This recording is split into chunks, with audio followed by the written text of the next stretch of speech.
today was day 80. How'd you go out there today? Was it a little bit of fun? You went to parkrun? You did a lot of things. Let's give our listeners a bit of a quick update before we get into the episode today. Today was day 80 of the Hardcore Harry's Challenge, and it was obviously 80 kilometres. I actually had a really good day. I finished yesterday and I was a little bit sore. I felt a little bit creaky. I felt a little bit like the inflammation was getting into my joints after yesterday, but I think it might have been I just got cooked by the sun a bit. It got hot today at the end, but I managed to get through really well today. I think I averaged almost a 6-minute pace for the whole 80 Ks. That might have just been because I was all excited about doing the 80th day, but we went down to parkrun. I got a big rev up from everyone at parkrun. That was pretty cool. I got all embarrassed. I just stood down the back. I ran the parkrun with your mum.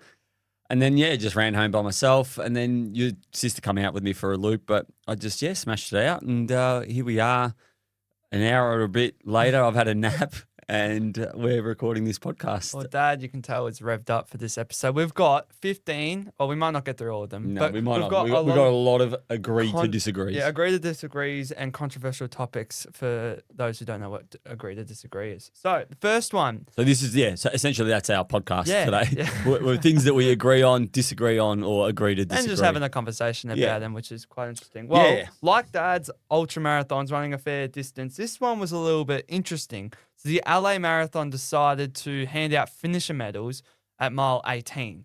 So clearly, it's obviously not the full marathon. I think it's like 23 miles, point something. 26.2. 26.2. Golly, I'm awful in miles. Anyways, what do you think about this? I thought it was a bit interesting. Finisher medals.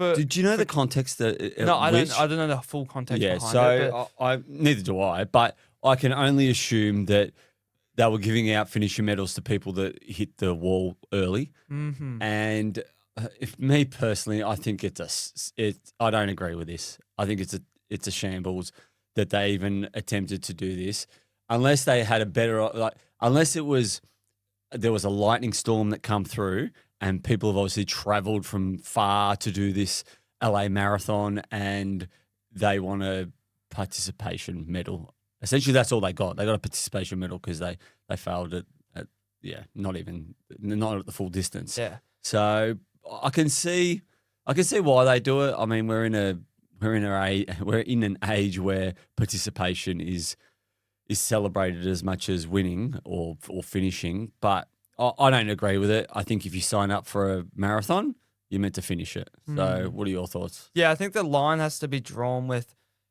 them actually titling it a finisher medal. I think if it was like you said before, hit the wall medal, I think it could be a little bit of a different situation. But the fact that it said finisher when you're not a finisher is a little bit weird to me. And I completely disagree with it. But that's where all the growth is in that DNF. Yeah. Isn't it? And if you get rewarded for DNFing, then that becomes that becomes like a badge of honor halfway through an event. But I'll tell you one thing. If they were handing out buckles at the halfway mark of Down Under, then I wouldn't have 2 finisher dishes because that event is so brutally hard that getting to halfway is an amazing accomplishment. But it also, if there was that medal or buckle that I got to halfway of Down Under because it's one of the hardest races on the planet, there'd be so many people that would get sucked in and they wouldn't go for the return journey. So I think that giving away medals earlier than you're supposed to is you hinder the person's growth in terms of their future as well. Even imagine if one of their friends asked them, "Oh, how'd you go? Oh yeah, I got to finish a medal." Or it's like, "Oh, how fast did you run?" "Oh no, sorry, I didn't run the full marathon." How does that sound? It sounds so funky. And I honestly, I feel like I would be embarrassed to say that I had a finisher medal and I ran 18 miles instead of the full 26. Well, I think the kicker for this actual event itself, and most marathons like this, most major marathons, I don't know if this is one of the part of the majors. I don't think it is either. Yeah. But most marathon events like this in big cities, they also have the half marathon distance and the 10K distance. So why don't you just sign up for the half marathon? So, you're getting rewarded because you cooked yourself. You're getting rewarded because it wasn't the best day that you could have had.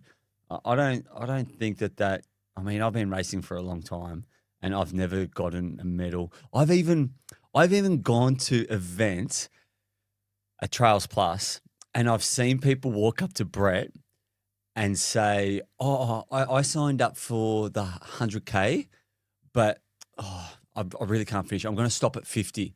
Can I still get a finisher medal?"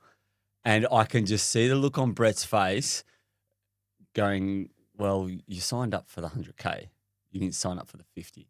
So, and he's very reluctant. I think on that occasion when I seen it, I don't think he gave the medal out. And rightfully so. You signed up for the bigger distance, then you should follow through. So We don't have this on the notes, but even on this race kind of was a little bit of a shamble in my eyes. Like, I don't know if you saw videos, but it was actually quite a close finish. But the only reason, like, it literally, I would say it was probably a photo finish, but it was very, very close. Like, both of them were crossing the line at the exact same time. But the guy who was getting chased down, I'll put up a video of it. He actually was led off course by like 30 meters and then was told by the crowd to turn around and run. And then he lost the race at the end by like less than a second. No you way. Can't, You couldn't even script it. That'd be crap. It's awful. And yeah, even just like with a lot of marathons, half marathons, like with the like US championships, that race was awful as well. They led the lead women off course, like and yeah, there was some weird like controversy around like giving them the prize money and The qualification to go to like the world not the world majors. I don't know what it's called, like the world international like half marathon championships or whatever. Like that took a while. I think that they resolved that. They ended up giving it to him. But yeah, it's just weird. It's like, come on, how hard is it to just lead a pack of runners on a road and not detour with them? Well, would you, at the end of the day, would you accept that medal? No. If you cooked yourself and you said nah, so would you accept the medal? No, I wouldn't. No, because like you said, there's something to learn from a DNF, and it's all about earning it too, isn't it? Yeah. Okay. So speaking of earning things, super shoes. That's our next agree to disagree. Super shoes, are they cheating? What are your thoughts? I think with some of the rules around super shoes in certain races, obviously there might be cheaters there because you're not allowed those super shoes. But is there races that you actually like can't like a certain stack height, the specs on them? I don't know exactly like a carbon plate or certain super shoes, but some you can't race in those races. But I don't think they're cheating. I think they just boost you so much. I actually haven't had like a sounds like the most contradictory thing. I don't think they're cheating. I just think they boost you. Okay. Just like you ran over a little Mario mushroom and you pushed a button and went. It's just advancements in technology. I think that in our living day, like what do you expect? We're advancing in the sport. The shoes are getting better. Like what are we going to do? Be running in like normal shoes. Like what? Normal shoes. I've seen people say to me that the carbon plate in a shoe, it propels you forward. Yeah. All the terminology that people use when they describe these carbon plated shoes, like you did, it boosts you forward. It accelerates you. It bounces you. It's a 2% improvement. A 2% improvement? That's ridiculous in a shoe. Like, do you know how hard it is to get your body to improve by 2% when it comes to running? It could take you years, and you can pop up on a pair of shoes. To me, it's like having those little Sketcher rolly things where you walk around, and then if you feel like it, you go on your heel and you go like a little rollerblade kind of thing. To me, I don't think that. I know they're here to stay, and I know that no matter what I say right here, right now, it's not going to change. And I have no doubt that I'll buy a pair of super shoes and try and run a sub 17 5K at some point as I get older, because that'll be the only way that I can keep up. And then just saying that to me says that, I'm trying to keep up. So that is, I wouldn't say it's cheating, but I do think that it gives you a slightly unfair advantage. I think that we as runners need to build ourselves up. I don't think super shoes make or break your race. I think it's the actual runner themselves. Like Jim Walmsley will run so fast, not in super shoes. He'll run them in the normal Mark 6s and he will dominate. So I think it's the runner, not the shoes. And the shoes are just an add-on. Yeah, but you just told me that it was the shoes propel you forward. They bounce you. Right, they do all these magical things. Right, that's what they do. But I think behind it all is the runner and their training and everything. So of course, but that exact same philosophy was around when Lance Armstrong was doping for the Tour de France. He was just saying, well, everyone else is doing it. So if everyone else is doing it, I'm going to do it too. And all you had was a race, the Tour de France was just doped by the top 20 athletes. And that was almost seen, like, I mean, I'm sure they knew, everyone knew it was going on. Like, I bet you in the inner sanctum, everyone knew that was going on. And everyone was just doping because everyone was just doing it. So I think in the aspect of shoes, if it's accessible to everyone, I don't think it's cheating. And it is. It's accessible to everyone. You know what I mean? Geez, I can pull your argument apart. Go. I don't get it. If it's accessible to everyone, well, so was doping. Doping was accessible to everyone. But I'm talking about super shoes. This is not actually. I know this isn't harming your body. No. Doping is like many side effects. Like super shoes, what's the side effects? There aren't too many. So I think it's accessible to everybody. Yeah, although everybody not be able to buy it. $500. I'm aware. that's the harm. That might be another one. That's the harm. Shoes is overpriced or whatever. But that's the harm. Your wife's going to leave you because you're spending $500 on a pair of shoes. Right. I have seen them. I do like it when I watch some of those stupid reels where they show the bounce and they bounce forward and they snap it. I'm like, good on you. It kills me to see, like, I want a pair of super shoes and they're just drilling and soaring into them half. I'm like, what? Oh, well, why are you doing that? Like, just to see what's in between them. Oh, yeah. And that some not channels, but the Instagram accounts actually tear shoes apart. I'm like, no, why would you do that? Like, that's a free pair of shoes for me. Yeah. It's awful, but. We'll get into our next one. Is Zone 2 training overrated? Well, the Zone 2 training, I've actually... You've done a lot. Well, I do that every day now. I have a big philosophy on Zone 2 training. I used to think it was overrated. 100%. I thought it was the most overrated thing ever. But now I think that it's actually quite useful, but in the right context.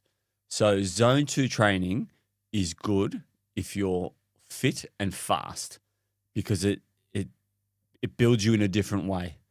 It creates fat adaptation. That's great. I'm a perfect example of a fat adapted runner at the moment where I don't think that I'm burning almost any glycogen as fuel. Because I'm running at 110 BPM for 6, 7, 8 hours, and the energy output that I'm feeling during these long Hardcore Harry's runs is like nothing I've ever felt before.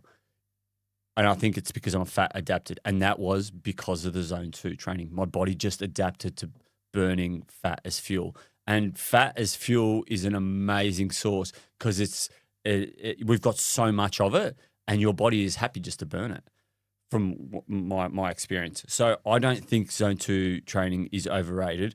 When it's overrated is when someone comes to me and says, I'm going to try this Zone 2 training. I'm like, okay. So they're trying to get their heart rate down below 120, but they're not a very fast runner. So they're almost walking to have their BPM at 120. So that to me that like you're never going to get, like, for what purpose are you doing that for? So get yourself a little faster. And even I reckon even me in the past, I was probably doing the wrong thing where I'd be running at, say, 5-minute 30Ks and I looked down at my watch and my heart rate was still at like 140, 150. So for me to get it into Zone 2, I'd be running 630. And running that slow creates its own complexities and adaptations that need to happen and all that kind of stuff. So I think you need to be fast and fit and then you can back it off. What do you think? If someone wants a goal or has a goal of a specific time they want in the 5K, the 10K, the 21K, the 42K, anything, I think that you need the speed. I don't think the zone 2 training is going to carry you through and get you those goals because, yeah, it's an interesting thing because people might just go, oh, yeah, I'm doing zone 2 training and try to sound cool, but really they're just trying to hide behind easy paces. Yeah. So I think that we need to stop neglecting the speed work, keep continuing to do the speed work, and even throw in thresholds every once in a while. Like, because those are those sessions, those are those building blocks that are going to get you to that goal, not the easy runs every day. And hiding behind those easy runs saying, oh, it's just zone 2 training will get you nowhere because you're not pushing. Like, I don't think you're really pushing in zone 2. And like you said, some people might have to get their zone 2 to be walking pace. How on earth are you going to get a goal of, unless it's like you're going to walk a marathon, which I highly doubt. And if it is, that's fine. But for most people, if it's actually being able to get like a sub 3 hour marathon or sub 3.5 hour marathon, zone 2 training is useful for your easy days, but it isn't useful the whole time. And I think it's good to also build a base. Zone 2 training is perfect. Like, great. Throw in a couple strides here and there. But there needs to be a consistent speed work throughout the training block. Yeah. I think where people get in trouble is when and this is, people have said this to me before, that I'm just doing zone 2 training. That I'm like, oh, okay, well, and anything else? And it's like, no, just zone 2. So, and that's all they do. Do you think that they're afraid to push out of their comfort zone? No, I think that they've read something or they've seen something on the internet that tells them that they're going to get amazing results from just running zone 2. So I think it's an education thing, personally. I don't think that people are actively aware. One, they're not aware, but they're not actively trying to be lazy or anything like that. How many times do you try and find the cheat code to running?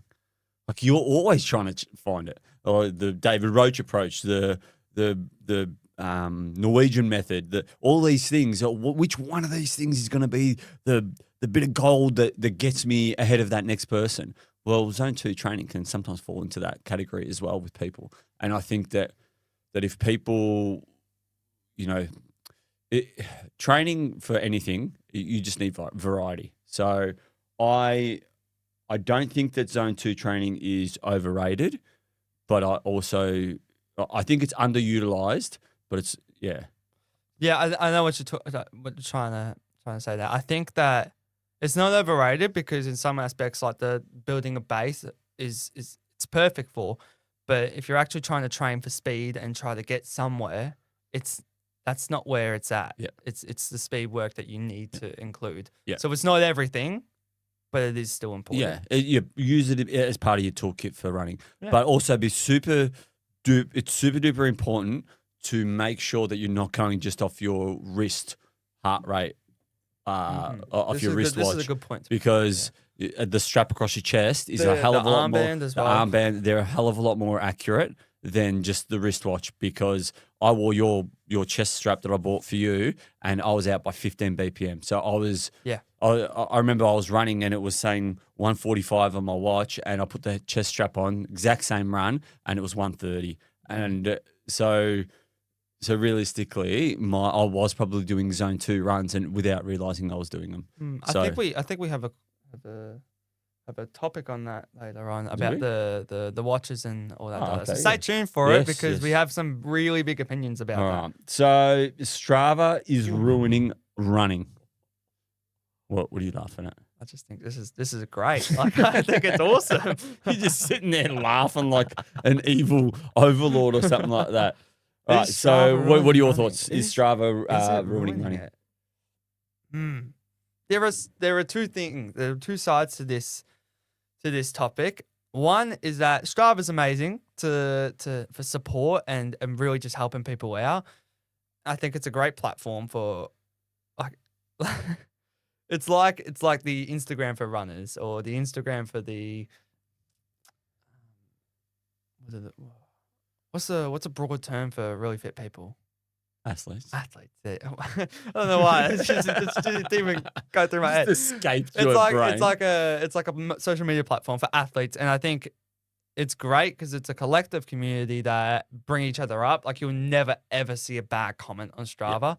That is such a positive. On the other hand, I think that when it starts to become a little bit more individual, like behind closed doors, I think when you start comparing yourself to other people, Strava can really, really like amplify those bad feelings. I think that you can get yourself in a really deep hole of comparison, and that is really bad with Strava because you're seeing everyone else kicking their goals and you're not. That's a bad place. And yeah, I think getting sucked into Strava, the Strava graphs especially, and just what everyone else is doing is very negative. But I think if you use it and utilize it in a way where you're trying to support people and yourself, it's a great thing. Yeah, I don't think that Strava's the problem. I think people are the problem. Mm-hmm. I think people tend to look at their Strava stats and identify with them and think that they are the most important thing that's going on in their running. And it's completely untrue. I'll give you an example. So you go out for a run, you absolutely crush your run, and no one really comments or anything like that. No kudos. No kudos, no nothing like that. How does that make you feel? That's what I mean. When I was so attached to Strava, that made me feel awful. Yeah. Like I wasn't validated for that session. Yeah. But who needs to be validated? Yeah. You went out there, you felt good. Yeah. You felt strong. You felt like you'd made gains, right? But then you'll go out and you'll have a run and you'll have a stinker of a run, but the actual stats look great. And then you think, oh yeah, the stats look great, but I had a bit of a stinker of a run. And then you might write, how many times have you seen it? It's like zone 2 running. And the person's like, they're dying. And so it sucks you into wanting the descriptions to look good, wanting the stats to look good and all that. And sometimes when you go out, you may be having a stinker of a run, and that means that you just need to back the hell off and say to yourself, today's not the day. But you'll push through certain things. And I know it's good to push through things and be David Goggins and all that, but often you actually just need to back it off, because what you do, there's a compounding effect of pushing through where you'll end up feeling like absolute crap. And why are you doing it? So it looks good on Strava. So that's not great, but that's a human problem as well. So I don't think that Strava is necessarily that problem. Like my Strava at the moment looks like, I mean, we got to actually, we'll put it up. We'll put up my Strava at the moment. It is like picture perfect. We'll put up mine too. Which is not picture perfect. But they're fine. But you know what? They're both exactly the same. They're just two people making gains, going out there and enjoying themselves on the trails. One of them's trying to push a fast 5K time. One person's trying to push human endurance. But that's just it. It's all about human perception of what that Strava looks like. Now, obviously, I'm getting a hell of a lot of validation for mine because it's gone from 0 to 550 kilometers when you have a look at week over week. But it doesn't mean anything. We could stop this challenge tomorrow and my Strava will go down to 80 Ks. And we actually had a comment on one of our reels where someone said, to go back to it's so bad. That's just it. You soon learn that Strava's not the be all and end all. It's an amazing tool. I think Strava, like any social media platform, there's a lot of good in it. Like it depends on how you perceive things. So I look at my Instagram occasionally when I've got a chance. I'll scroll some reels, but it's all motivational stuff. It's all about getting out there. It's all about positive mindset and all those kinds of things. Now, if you take that exact same philosophy into Strava, then you can empower yourself. You can have a look at your mate. Joel crushed the U's. I haven't been out there for a while. I wonder how he's doing that. And then, Liam Henderson, far out. Did you see that 5K time that he smashed? And then you're like, these people around you, they're doing really well. You know those people. So then you're like, you know what? I want to step up to the plate. I want to be more like those guys. What are they doing in training? So then you can have a look at what they're training. So have a look at all these positive things that you can do and take away from another person's Strava, or you can make yourself feel like absolute shit and go, I'm not doing that because my gains aren't the same as that person. My gains aren't the same as that person. So it's a human problem. So I disagree. Strava is not ruining running. Yeah. People are ruining running. Even that. Wow. Say that again. What was that? I don't think that Strava's ruining running. I think people are ruining running. Wow. Yeah. That's great. I think that leads to our next one. Are running influencers hurting the sport? Are they? I think I hate the fakeness. I hate the fakeness of running influencers. What fakeness though? I've been having like this massive epiphany I feel lately like- because I don't know. I've almost turned into a That's what I was thinking. You're a little running influencer. I'm a little running the influencer. Bano running influencer. Yeah. And he's Oh, going viral. This is me. Yeah, I have some of my reels. This is me on day 80 of the hardcore Hey, Harry's don't last mock one me. challenge. Well, no one's going to listen if you go, hi, this is me, I Tim, know, yeah. on day 80. Oh, should you try that? No, well, tomorrow I've actually got a really cool idea, Yeah. but I'll leave that for tomorrow. But actually, no, because it might not come into it. Like some of my reels that I try and make takes me bloody 50 takes. So yes, Dad's been studying this algorithm, and yeah, it's been interesting. As a running influencer, Are you calling me? You and I are running influencer. As a part-time running influencer. part-time running influencer, can you see the perspective that they're trying to come from, their message, or do you think they're ruining the sport? I think that depends. I think that everyone's different. So I look at Brady and I see him as a running influencer. course, yeah. But his message is positivity. His message is honest. Like it's raw. Like he puts his heart out into like in some of these reels. You know, he talks about his mental struggles, why he's been off socials and things like that. And people, just like Strava, people look at others to gain motivation and to gain, and you may not see that because you may be super self-motivated, and that's incredible. But not everyone's like that. Sometimes I've had people reach out to me and say, Tim, I had a look at your run and it was 75 Ks today and I wasn't going to go out for my 5K or 10K run, but I went out because I've seen that. So is that run influencing? So you're influencing someone else's behavior by being a positive role model in the space that you enjoy being. So I think that it depends. On the flip side of that, I have also gone to the Yangs once and I was having a cool down and I watched a girl get out of her car, walk up to the lookout part, which is about 20 meters from the car park, sad look on her face, grabbed her phone out, went snap with a big smile on her face, put her phone down, started typing away or something, jumped back in her car and drove off. And that, my heart sunk. I'm like, oh, that's really sad because you didn't even go for a walk. But she was all dressed up in all the gear and all that. So that side of run influencing is sad because that's actually another human problem, is that the whole popularity of being a run influencer and all that kind of stuff. Like me, I'm never going to be a run influencer. I'm 43 years old. I'm a dad. I'm a husband. I really don't care. Not that I don't care, because I do. The message to me is important, that everyone can have a crack and everyone can be, anyone can be a world champion at the end of the day. That's my message, that I'm, and I'm just excited. I'm like, day 80, and you know what I feel like saying? Day 80, and you wouldn't believe it, I'm still freaking running. I can't believe it myself, but it's hard because I am actually doing it. So I think you might come across in a certain way. Yeah, well, if I go saying to people, oh, you wouldn't believe it, it's like, yeah, of course, Tim, because you've been running for this long. And it's actually, it makes me sad because it's the same as when someone comes up to you at park run and says, oh, I went for a 10K run, but it's not as far as how you've. It's like, no, you're doing this epic stuff too. And like, I'm excited for them and they're probably excited for me. But I think getting back to the running influencing part of it, I am enjoying sharing my journey, but I feel like people are getting value out of it. I hope that that's how run influencers feel. I don't know whether they do. I don't feel a pressure to perform.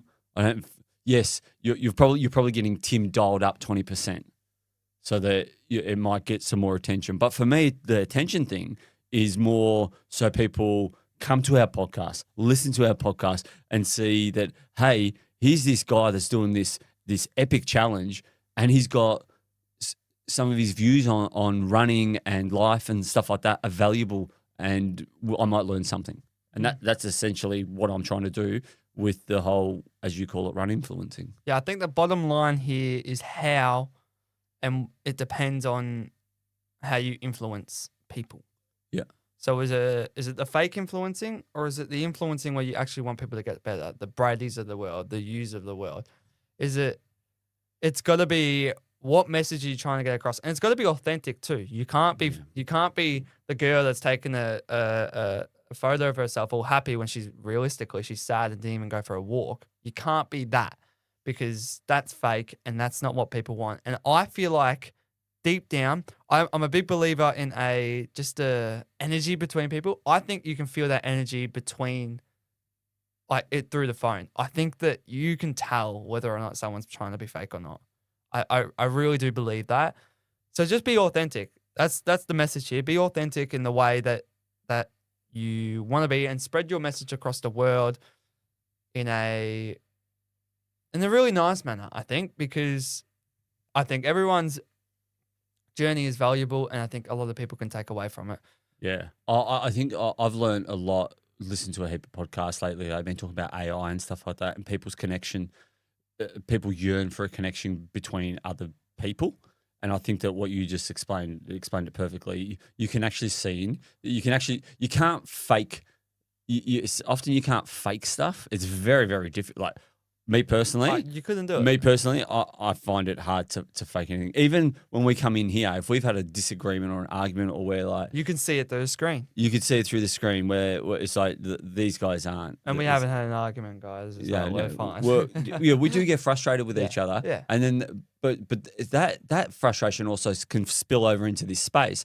And we've actually been frustrated with each other. Something hasn't worked out, and we're like, nah, we're not recording today. And this is today. what I mean, right? I think that energy, like the frustration spills over. I might find the video of the only what's it called? Evidence. The only thing in the world that can disperse of negative energy is a dog. Have you seen that video of it wagging its tail and the bad energy going out, because the dog's always happy? Yeah. Right.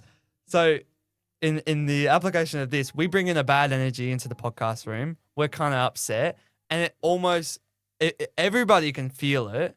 And it just passes that negative energy onto them, and passes the negative energy on them until it gets to a dog and they wag their tail and it all disperses and everything. So I think. So the dog owners that listen to this podcast are safe. Yes. Yeah. Go to your dog. If you feel our negative energy right now, then Oh, well, there shouldn't be any. We're pretty happy. We're pretty chill here. Yeah, we've become a lot more chilled since we've been able to dial everything in, cameras, lighting, everything else. Yeah, well, we're getting a new camera. I don't know if you've noticed yet, but we have an extra camera angle and dab. We have ditched the 2-person camera because we just didn't feel it was effective. But we have a new camera coming, and I'm very excited for that. Yeah. And we're gonna and then you can do some more run influencing. Yeah? More run influencing. Yeah. All right. Next one. Do we have the next? You should run through pain. This is a big one. This is a really big one. And I think it's one that a lot of people are interested. So, should you run through pain? I think I always feel like I've got this philosophical spin on things. It's like, oh, you should, but you shouldn't. Here's why, and in what context. I think that every single time I answer something, it's like there's this template that runs through my brain that doesn't want to give a direct answer. Just give us a yes or no. I can't give you a yes or no. Unfortunately, with this one, I can't give you a yes or no. I think that you need to be aware of what kind of pain you're running through. I think if it's a pain that's sharp, acute, and effective, this is probably the best one. If it's a pain that's sharp, acute, and affecting your running gait, you should stop. If it's not affecting your running gait, then you should be patient with it and see if it goes away. Because more often than not, it is an adaptation. I have had, during this Harry's Challenge, I have had both my Achilles go, both my quads go, my hip went, my knee's gone twice, and all my plantar problems haven't gone, in the terms of they've gone off because it's sore. They've actually gone away. So what's happened? Are all these things actually adaptations or injuries? Because I've managed to get back out, and then as I described off the top of the show, I had a pain-free day today. I ran 80 Ks at 6-minute pace with no pain at all anywhere. So I think that there's a lot to be learnt from being really in tune with your body. I think a lot of our problems come from tightness. That's one thing I've discovered during this challenge. Tightness is one of our biggest enemies, and one of the biggest things that sets us back. Because I think, I don't know, a soft tissue therapist probably disagree, and a person that's got a better degree than me, which is not hard because I don't have one, but if your muscles are tight, then I think that your ligaments and your tendons tend to run in different patterns or different spots. Yeah, I think and then you're they right there. pull, Yeah. right? So in those attachment points, they get really sore. So if you're aware enough to say to yourself, okay, I'm getting a pain here, maybe my quad's a bit tight, you loosen it off, and then it loosens that part off. And what's happened is every time the pain down in my Achilles goes off, I massage that soleus muscle and the two calf muscles, and then I get out the next day and it's gone. So should you run through pain? Well, no, if it's a pain that's acute, but also be aware enough. And this actually goes into my don't quote me on that, and my challenge this week as well. Is he gonna go? Are you gonna share it early? No, I'm not going to share it early. All right. I'm not going to share it early. But it does just go into this. Just foreshadowing. Yeah, that you can, if you can fault find it, it's just more of a signal that your body's saying, hey, look, I need a little bit of attention here. So it depends on the pain that we're talking about. What would you say to someone who is experiencing a pain that they're not running very often, and they're experiencing pain in the same spot, and it just doesn't go away? They're not running often, but it would just never go away when they do get out the door to start up again. Well, I think that they've got a problem in that spot, and they need to get it addressed ASAP. But is it affecting their gait? Is it that painful that they can't walk after their run? You know, all these things they need to monitor and be aware of. Like, even if you're someone that's not sure, especially when you're beginning, write these things down. So that when you go and see a therapist, you can say to them, all right, so this is what's happening when I'm after my run. This is what's happening during my run. This is what's happening, a week after or whatever, so that they can assess it. And then go and see a professional. Be prepared to pay a little bit extra. Go and see a proper professional and get those things sorted out. Because I'm not saying that we don't get injuries, because we do. I've had them. I've had ITB issues. I've had plantar issues. I've had hip issues that have been injuries that have stopped me dead from running. But you've got to understand that not every little bit of pain is an injury. Yeah, where would we draw the line between hurt and an injury during an event? Because I think that's something that is very tricky to navigate through in running, whether or not it's an injury or you're just being a pussy. You tend. You're being a pussy. Is that what you're saying? You're just being a little bit of a sook, let's just say. Yeah.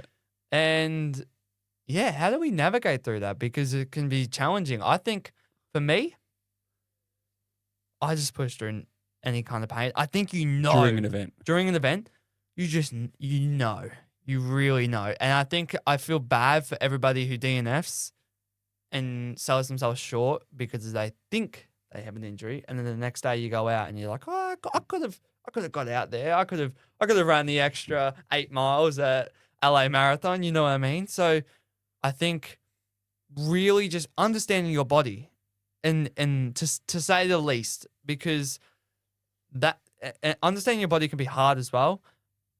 But if you focus in and dial in and do all the things like writing down how you feel each day, you actually begin to build a relationship with your body, and you start to understand its communications to you. And if you can understand those communications, you'll have a better understanding of whether or not it's just hurt or you're seriously going through an injury. Yeah, I think that discovering your limit was kind of what you're alluding to there. I think that's important, understanding what your limit is. I think also when you start talking about like events and stuff like that, you've got to understand that is it my A race? Have I been training for this race my whole year, and now I'm here on the start line representing my family, my state, yourself, your country, like whatever those things may be that you might be representing. Is that pain bad enough to stop? Because I've just trained my ass off, sacrificed all this time, and now I'm here. I'm in the moment. This is it. And you turn around and say, "Oh, I've got a bit of Achilles tightness." Now, I mean, you're not gonna. If you're me, like I think it comes down to a personality thing too. I tend to, even in this morning, I did a little reel about day 80. It's like I send it every day. I give it everything I've got. Right? Maybe not speed wise, but I give it everything I've got on that day. I don't worry about tomorrow. I think that is one of the most important things that you can do when you're at an event. It's your A race for the year, and you say to yourself, I need to put everything into this. And that means that your willpower needs to be stronger than the pain that you're going through. And often when you do that, that's where all the growth happens. And then you hit the next event with even more willpower, even more pain tolerance. And then you've got more pain tolerance. And then you build this pain tolerance. And then next minute, that's the difference between the guy that runs 100 hours at a backyard ultra and the guy that runs 40 hours at a backyard ultra. The pain tolerance of one person compared to the other is through the roof. And I don't want to devalue what 40 hours feels, because it feels like crap and you don't want to be in that pain. But there are levels to this, and people just need to understand that. Like, and this is what I don't get with some people, is that this is I don't want to come across. Just say it, honestly. I don't want to come across wrong. But say for instance, right, okay, so if I say to you, you're not good enough to make it into the NBA, right? What are you going to say to me? Okay. You're going to say, okay, but why are you going to say okay? Because I don't really care. No, one, you don't care, but two, like what are you okay with in your brain that why are you okay with me saying that you're not going to make it into the NBA? Yeah, I think what's going through your head when I say that and you say, okay, do you think you're going to make it into the NBA? I think maybe because I'm not attached to it. No, I'm not going down that path. Right? I'm going down. Why are you unlikely to make it into the NBA? Why am I unlikely? Yeah. Why are you not going to make it into the NBA? Because that's not what I do. Yeah, right. That's one reason. But what other reasons can you see that you are unlikely to make it into the NBA? I see. Because I'm doing a podcast right now. No. This is. Do you reckon that there could be some physical attributes that? So you're talking about that stuff? Okay. Oh no. Yeah. Oh, hold on, wait. I'm just not tall enough. Oh yeah, that's right. You're not tall enough, and you're not all those other things, right? Yeah. So same as like, why would I not go to the AFL? Because I just don't have an AFL build. Yeah. So you don't have the physical attributes to make, and so when I say that to you, you don't really get offended, do you? No. Right. But if I told you that I don't think that you can run 100 hours at a. How dare you? No. What the hell? Oh no. But dial it down, right? So if I said to you, I don't think you can run 100 hours at a backyard ultra, right? What does that make you think? I'd like to prove you wrong. Right. But what part of you am I speaking to? Am I speaking to your physical capabilities or your mental capabilities? Both. But which one do you reckon I'm talking to more? I'm mental. Right. And that hurts more. And I think that is a big factor when it comes to when you talk to people about what they can and can't achieve. If you tell someone that they physically can't do it, they'll tend to agree with you, even though they can work on that. but no one will ever tell you that they're mentally weak. It's like the mentally weak part of the discussion is like almost taboo. So you don't even talk about it because you don't want to. Even though you can work on it, you can work on it just like if you're physical. But if the only difference between you becoming an NBA player and not becoming an NBA player was the mental, you'd be here arguing with me black and blue that you're going to be an NBA player. But because you know that you don't have the physical attributes, you're okay with that. So people are okay physically not being okay to do something, but it's the mental. So tell me now, what is the most important thing when it comes to training for something? Yeah, that's interesting. What I is was it? going to say, like, I think the mental game is overlooked. And no one. I don't even know how I even got on this topic. Neither, but we're but talking about pain, it's great. Yeah, right? But that is the biggest factor when it comes to training, and people just don't do enough of it. Well, I've been reading In the Game of Tennis. I haven't read it fully. I've read 30 pages, and it talks about self 1 and self 2 and how self 1 doesn't let self 2 do its thing. And how I've kind of interpreted it is it's kind of they're both the brain, but self 1 is just like the action of actually doing something, where self 2 is just almost you already know it. Like you already it's like a flow intuition. state, like intuition. Yeah, let's say that. And I just think that self 1, it kind of describes self 1 as arrogant and self 2 as just calm and it knows what it's doing, and self 1 just doesn't let it do its thing. Yeah, So that's what I mean. I think that it's like self 1 is like the 17-year-old son, and self 2 is like the 43-year-old father who understands, and it's the 17-year-old son telling the 43-year-old father that he's got it. He knows it, but the 43-year-old father kind of knows already. Is that what you're saying? you could say that if you want to. You disagree? You're funny. I think we'll move on. I think we'll move on. on. That was a long one. I don't know. Yeah, you should. Yeah. So should you run through pain? I disagree. I don't think that you should run through pain, but depending on the situation. Hey? Yeah, you're going to understand it. Yeah, 100%. And I hope that you understand it now through that in-depth conversation about it. Yeah, how did we get to NBA? No, because I'll try. I don't know. I just kind of imposed my theory on people don't like to be told that. Yes, that's what I meant, I think, because people don't like to be told that with pain that they're being mentally weak. I think, I don't know. Oh, we're going back. We're going back. We almost. I've been on and off with you about having this thing about what Steve Magnus says, and it's about the person. Like, no one likes to be. I still don't have the word, and I had it the other day, and then you were having a conversation with Mum, and I'm like, oh, I want to say it to you now, and I never said it to you. But no one likes to be.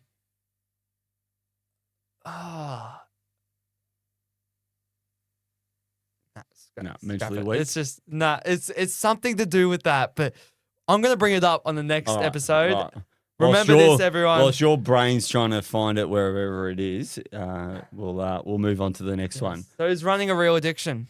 Is running a real addiction? Yes, it is. I think it can be dangerous at times. I think the running addiction can be very dangerous if you're looking at it from a point of view as you're escaping something. Mm-hmm. Like you're escaping a past trauma. I think that sometimes that you can be so addicted to this whole running thing that it's all that you do.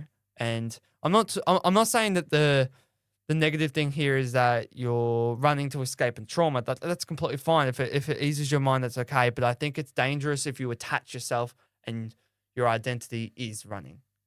And I find it hard because I find that when I think of things, I'm like, what would I do without running, right? Like, where would I be at? I can't picture a world like that. So I get scared that I'm so attached to this idea of running and that's who I am, that I get scared that I would be nothing without it. Mm. Well, we had a lot of people actually reach out last week about that little conversation that we had about the attachment and stuff like that, which was awesome. Like that stirred up a lot of people's interest. And one person actually mentioned that it's not so much the attachment, it's you're not attached to running, you're committed to running. So if you reframe it in that sense, that you're actually committed to this thing that's called running. But also, I think if you look at it from the perspective I tried to explain last week, in terms of that, if you're not, it's not about being attached to it. It's going, this is what I do. I do this thing called running, and you're like, I need to do this thing called running so that I can be the world champion at this. What I was saying last week is you are committed to running, and it's going to create a fulfilling life, whichever direction you end up going.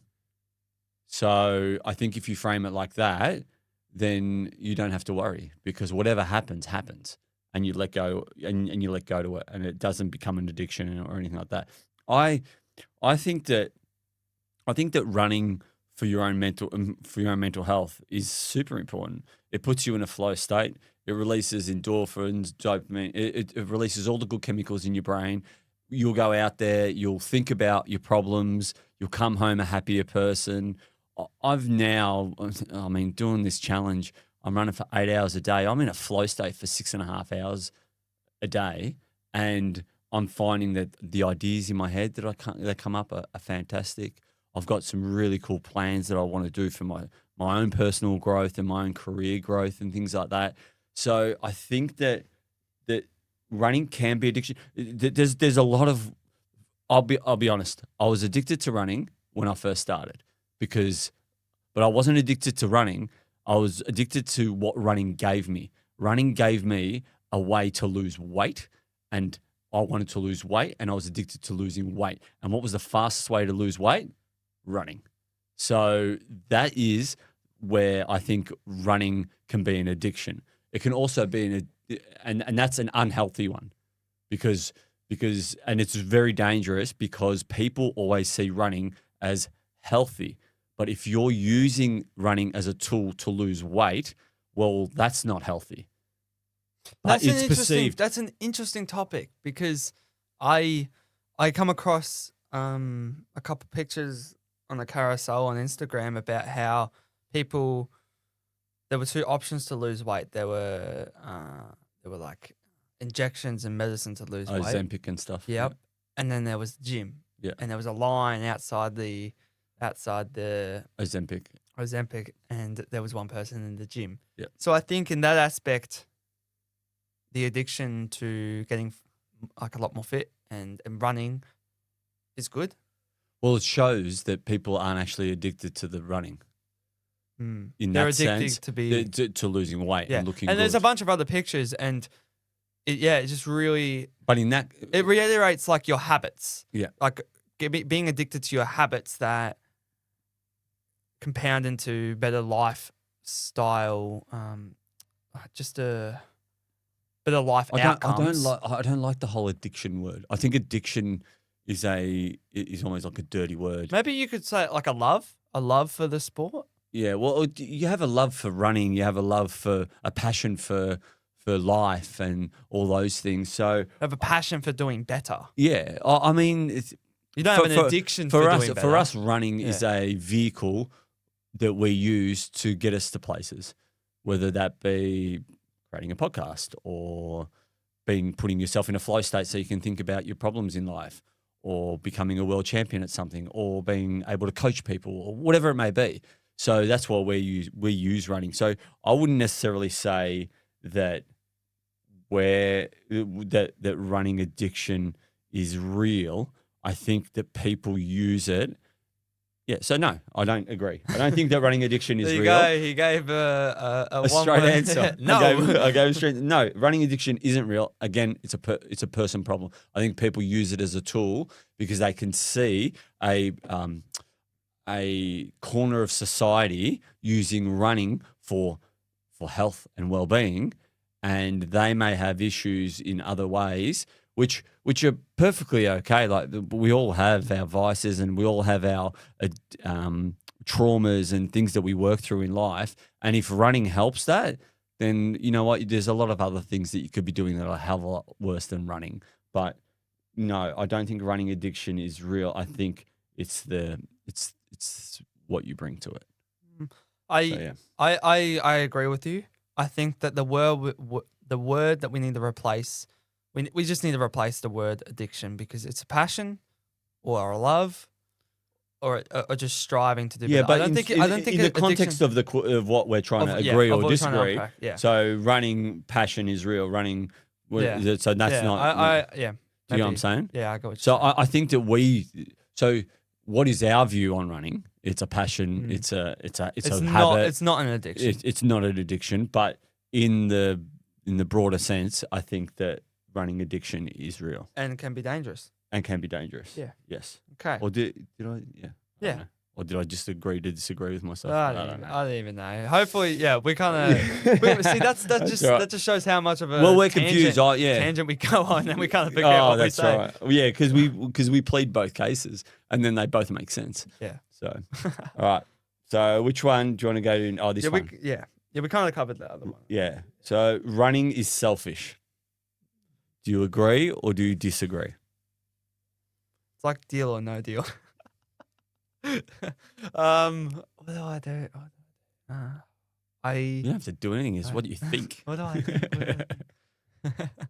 I think it is selfish, but in a cool way, in a way where you have to, if you want something so badly, you will do anything to get there. And I think some of this selfishness comes from sacrificing time with family, sacrificing time with friends, doing all these things so that you can achieve this goal. And if people here are very running driven or driven in anything, I think that you kind of have to be selfish. You have to be selfish. And at the end of the day, who's the most important person in your life?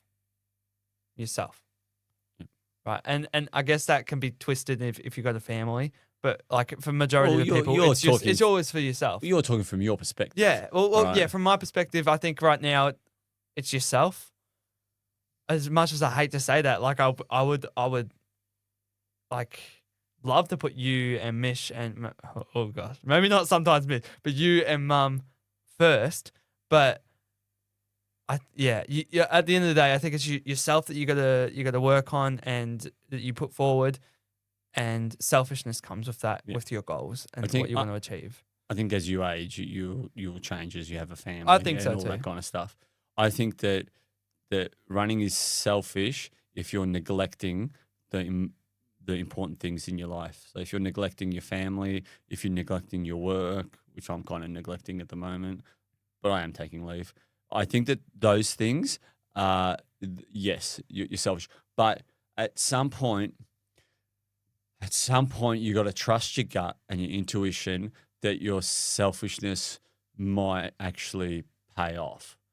Because I think that that's what I had to do at one point where I took up running, and your mum at the start, your mum probably wasn't as pumped up for this new running career that I'd come up with as she is now, because she can see the positivity out of it now. It's made you and Mish really health conscious. You know, we go on family holidays where I do a run and we end up racing and she crews me and we've got this awesome life around running. But when I first came to her, she wasn't pumped about it because I was playing video games and eating pizza, and now I've stacked on this another thing. So in that context, yeah, it was selfish.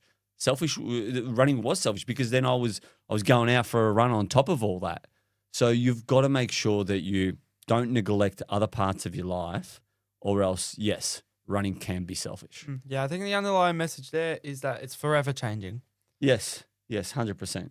I think that at the end of the day, your perception of selfishness depends on whether there's some good outcomes coming out of it. Because if you're going down this path and it's putting your family out, it's putting other people out, you're asking everyone to crew for you every single week and all that kind of stuff, and they don't want to do it, and you're, doing all those kinds of things, then yeah, it can come across as selfish. But I think you got to also look after what you want as well personally, and if it's making you a better person, and if you're on a journey of becoming better from one point to the next, and you can see that this is your vehicle for that growth, then it's not selfish to do it for yourself. That's probably where you're at. You're looking at it and going, I'm doing all these things to make myself better, better, better, better.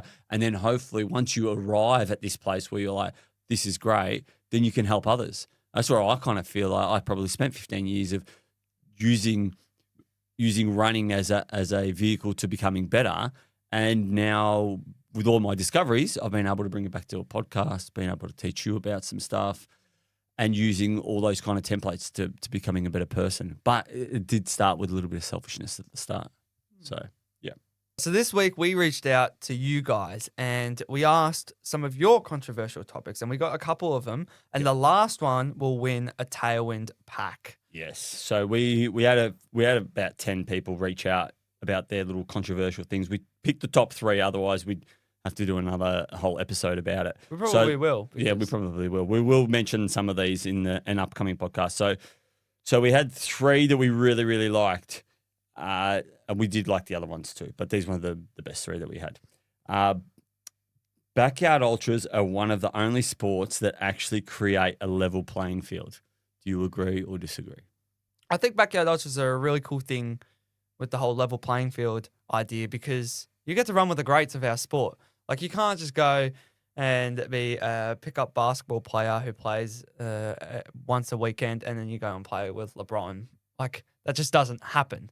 So with backyard ultras, it can happen. Like, you can go to these events that Phil Gore is participating at, and I think that whole level playing field really emphasizes that they're not any different to us in some aspect. Like, yes, what they're doing is incredible and unbelievable, but really they're just humans. Yeah.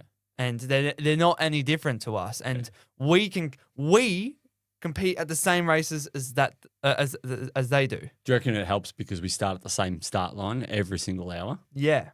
Yeah, backyard ultras really allow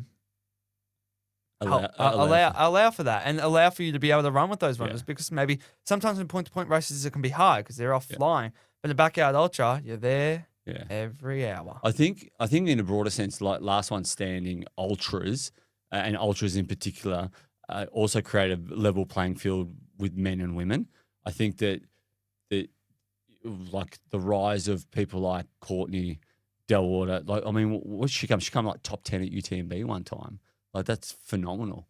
And even people like Margie in this last one standing challenge, she was the last female standing, but she was in the top 3. Courtney Delwater won UTMB one time.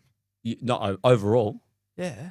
Oh, overall. That's what I mean. That's what I mean by the level playing field. So, I mean, women are competing at these longer and longer distances. Women compete just as well as the men. I have a theory on that. I think it's just that women tend to have a higher pain threshold than men. Well, they do, yeah. So, yeah. So, I think that's a... that's interesting how you say that, because, it is true.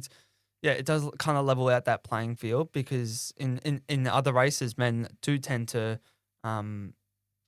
place higher, in the open. And, I think it's interesting how backyard ultras gives that opportunity for females to actually win. Because Margie, going back to Margie, she's won. How many backyard ultras has she won, and her limit hasn't even been tested? Yeah. So I reckon I could probably name 3 or 4 that she's won, and she could have gone a hell of a lot further. So, yeah, I think that it definitely creates a more level playing field, male and female, but it's also just a level playing field for the average Joe that can see Phil Gore at the start line every time. And it actually gives him a sense of, maybe I can beat him. Maybe I can, if he trips over a rock, maybe I can beat him. I can beat Phil Gore. So, all right, second one that we had.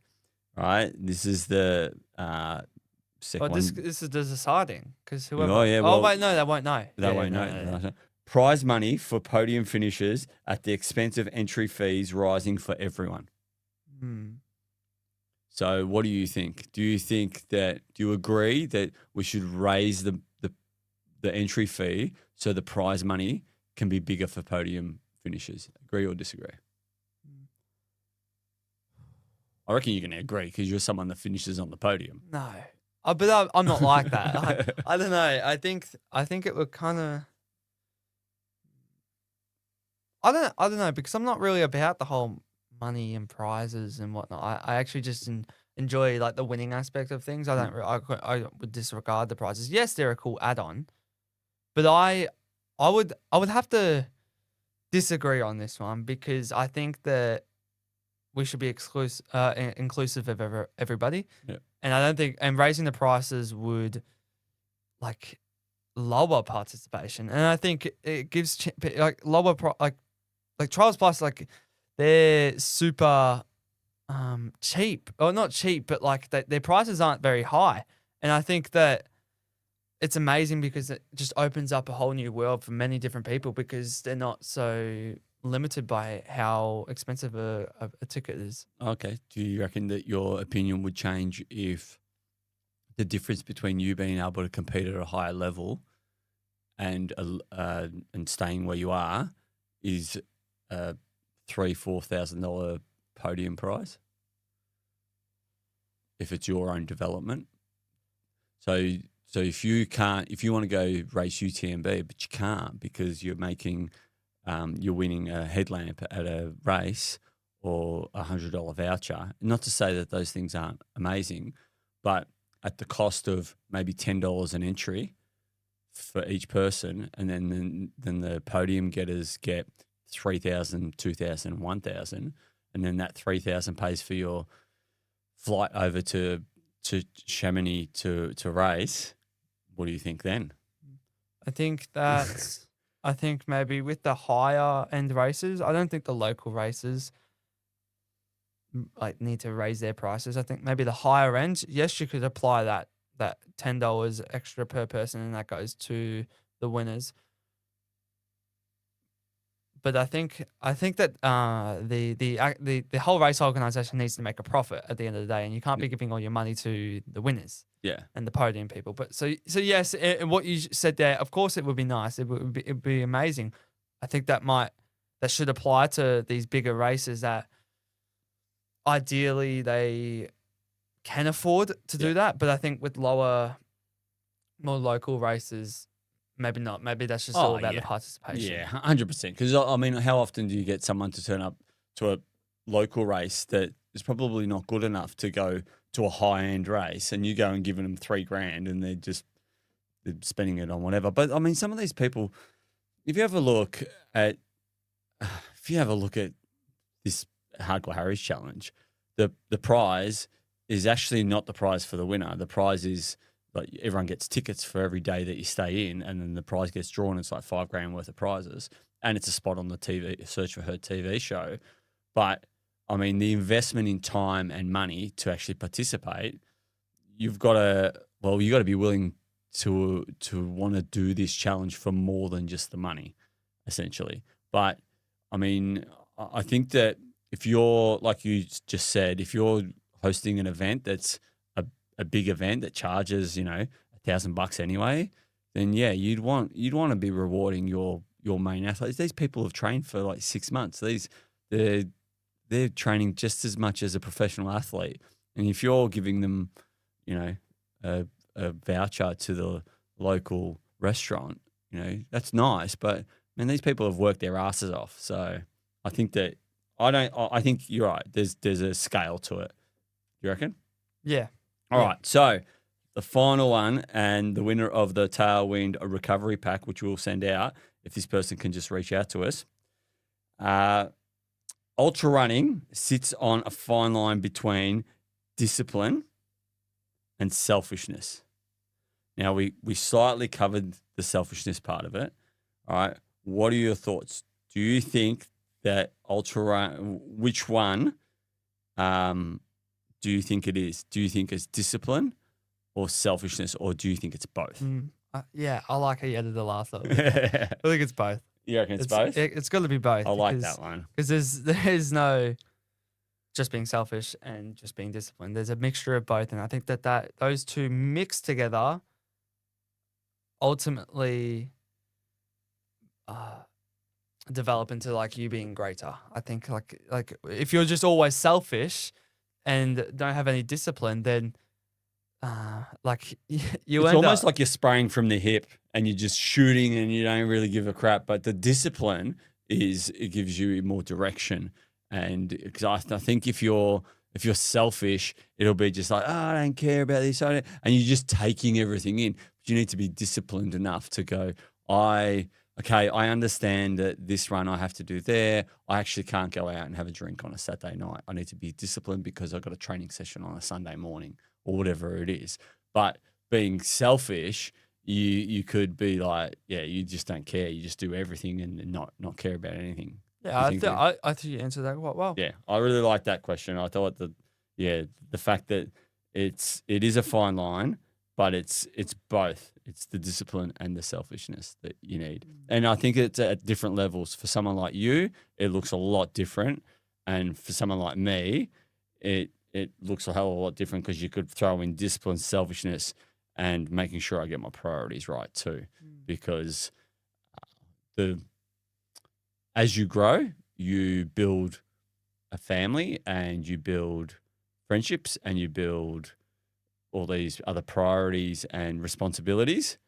And you can't just turn around and go be selfish and disciplined now with running and neglect all these other things that you, at some point, they were also important. So you can't just throw all them in the heap. So I think that covers it well. So thank you very much for everyone sending all those in. We will cover the other ones in other episodes because some of them were actual more questions than kind of a agree to disagree or kind of thing. So we'll send out that pack to Abby. So thank you very much for that. Ollie, let's get into our quotes of the week. Don't quote me on that. Our don't quote me on that. So sorry. I ran at 80 Ks today, so you have to forgive me. You're excused. All right, do you want me to go first? Yeah, have you actually got a quote this week? No, I got a theory. Oh, You're going to get a few theories if I'm running for 8 hours a day. But look, if you like, we can turn it into a quote. All right? The body tells you what you need.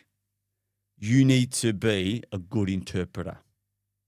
yeah, I have no idea what you mean by that. What do you mean by that, Dad? So you sound so excited to hear what I mean by that. So the body is constantly telling us what we need. But the problem is that the body doesn't speak in English. It speaks in outputs. So my knee is sore. I'm tired. I'm frustrated. I'm shivering. I'm doing it. So if your body starts shivering, what do? Put on a jumper, yeah? So that's the language. It's not a verbal language, but you just got to understand what it is. Now, when you go into a phase of running and something like what I'm doing with the Hardcore Harris Challenge, my body it's not talking to me anymore. It's screaming at me. It's saying, this is sore, that is sore, this is and I have to interpret all those signals and try and understand them. And I have to say, hang on, do my muscles need protein or do they need a massage? Or do they need to jump in an Epsom salt bath? So I think that it's really important, and this is going to lead into my challenge. So I should have gone second, but it doesn't matter. I think it's really important for us to understand and interpret what our body is actually saying and understand that, hang on, our body doesn't speak like our mind does in words. So you see something and you go, right, that's telling me this, and I can interpret that, and you talk to yourself in English or whatever language you think in, but your body doesn't actually speak like that. So you need to be a master interpreter of what your body's signals are telling you. So that's my theory. That's my quote. You can even quote me on that. You can even write Tim Kaprizak underneath that one because I come up with that one myself. Maybe someone else come up with it. No, I don't reckon. I reckon I'll come up with it. Well, I have a very similar one. I was just thinking. Oh, really? So you must have got it from. You must have seen it on my laptop. I'm just copying you.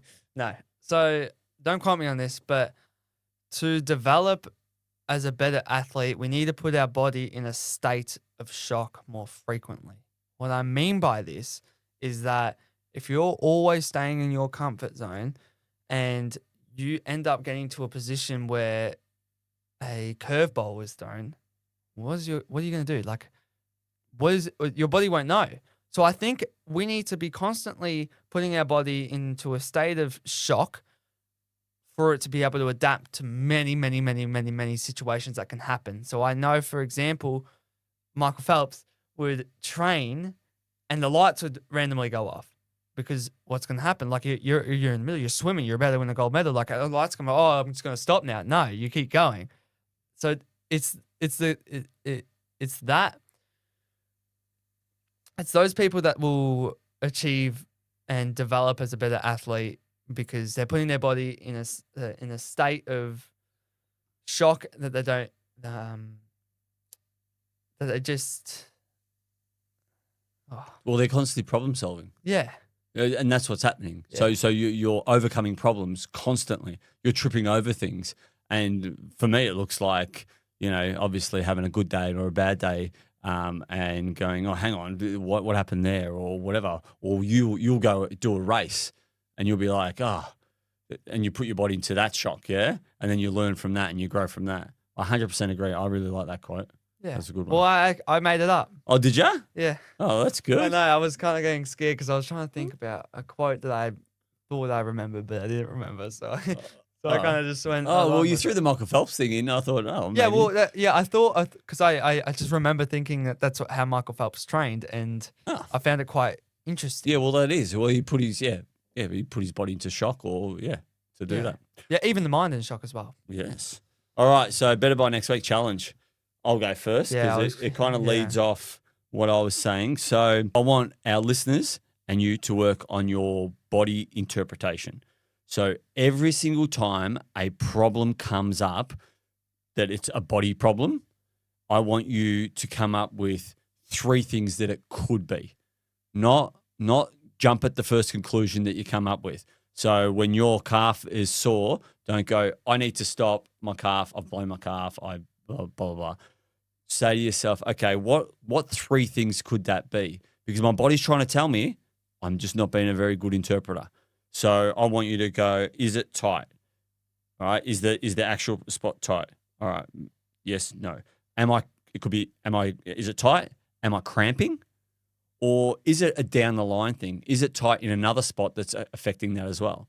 So that's an example of what I mean. So when you come home from your training session and you feel like there's something going on, I don't want you to jump at the first thing that you think it is. I want you to try and interpret. And then what that does is it's going to teach your brain to interpret all the signals that your body's sending to you in a different way. So there's many reasons why this could be happening. And then you become a better problem solver because you lay it all on the table and you say to yourself, it could be any of these 3 things, and I'm going to investigate these 3 things. I'm not going to just continually investigate that one thing, because what people can sometimes do, they get fixated on one thing and they keep following that path, and then they get 2 months down the track and they realize that if they had been a better interpreter at the start, it was something else. So I'd like our listeners and you to do that for the week and probably just ongoing. I think it's a good thing to have. It's a good trait to have. It's something that I've been developing.